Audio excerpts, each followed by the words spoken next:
জনগণের এমএলএ থেকে শুরু করে প্রত্যেকটা জনগণ দায়ী। আমি সুসাইড করব, আমি একজন স্কুল টিচার, আমার একটা সম্মান আছে, আমি সততার সাথে জীবন কাটিয়েছি। মেয়েদের সম্মান দেবো, সাদি বড় সম্মান, এটা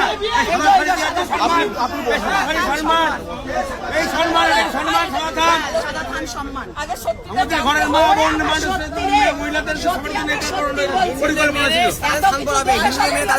হিন্দু মেয়েদের হিন্দু মহিলাদের এই যে ভোটের পর আপনার ইলেকশন সবাইকে বলুন আপনি চলে যান, আপনার মা চলে যান। ও যাবে না, এখানে রেখে পুলিশে রাখতে দেবো, এটাও পুলিশে দেবো, এটাও পুলিশে দেবো। আজ আমি এইখানে দাঁড়িয়ে বলে যাচ্ছি,